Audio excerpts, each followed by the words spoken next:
पुढची बातमी वडीगोद्री फाट्यावर मराठा आंदोलक रस्त्यावर उतरलेत। पोलिसांनी अडवल्यानं मराठा कार्यकर्ते आणखीनच आक्रमक झाल्याचं पाहायला मिळतंय। परभणीतून येणाऱ्यांना रोखल्यानं हे आंदोलन करण्यात येतंय।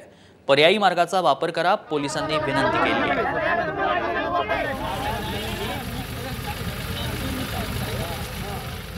दरांगेंचं उपोषण एकीकडे सुरू आहे, आजचा 8वा दिवस आहे, मात्र दुसरीकडे आंदोलन चांगलंच तापलंय। आंदोलक रस्त्यावर उतरलेत। वडीगोद्री फाट्यावरती मराठा आंदोलक रस्त्यावर उतरल्याचं पाहायला मिळतंय। पोलिसांनी अडवल्यानं मराठा कार्यकर्ते सध्या आक्रमक झालेत। परभणीतून येणाऱ्यांना रोखल्यानं हे आंदोलन करण्यात येतंय। पर्यायी मार्गाचा वापर करावा अशी विनंती पोलिसांनी आता केली आहे।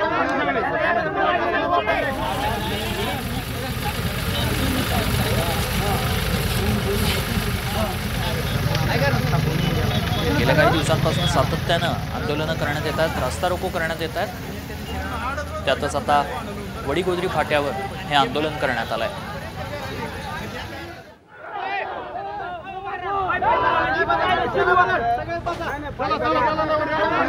जरांगेंच्या समर्थनार्थ रस्ता रोको करण्यात आल्याचं पाहायला मिळतंय।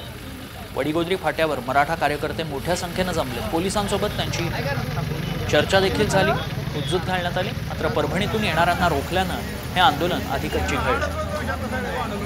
त्यानंतर मराठा आंदोलक आक्रमक झाल्याचं पाहायला मिळालं। सध्या मराठा आंदोलकांनी रस्ता अडवून धरलाय। त्याची एक्सक्लुझिव्ह दृश्य आपण साम टीव्हीवर पाहतोय। वडीगोद्री फाट्यावर मराठा आंदोलक आक्रमक झाले। अधिक माहिती जाणून घेऊ, आमचे प्रतिनिधी माधव सावरगाव आहे सध्या आपल्या संपर्कात आहेत। माधव, आक्रमक झाल्याचं पाहायला मिळतात मराठा आंदोलक, सध्याची काय परिस्थिती आहे? मनोज जरांगे पाटील हे उपोषण सुरू करत असताना सरकारकडून दखल घेतली जात नाही। त्यासाठी आता वेगवेगळ्या ठिकाणी मराठा समर्थक कार्यकर्ते आक्रमक होताना दिसत आहेत। आणि आत्ताची जी घडी आहे, आताच्या घडीला जालना ते वडीगोद्री हा अंबडवरून येणाऱ्या मार्गावर तिथे मराठा तरुण आक्रमक झाले होते आणि त्यामुळं पोलिसांनी तिथे थांबवण्याचा प्रयत्न केला। पुन्हा ती आक्रमकता अधिक दिसली आहे। घोषणाबाजी सुरू होती, कारण उपोषण सुरू असताना सरकारनं तातडीनं दखल घ्यावी।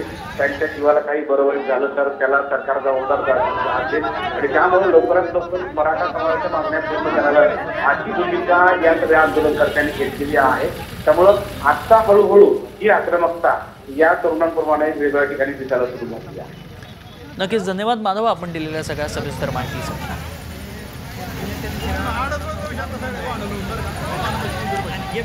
पोलिसांनी अडवल्यानं मराठा आंदोलक रस्त्यावर उतरलेत। परभणीतून येणाऱ्यांना रोखल्यानं हे आंदोलन केल्याचं पाहायला मिळतंय।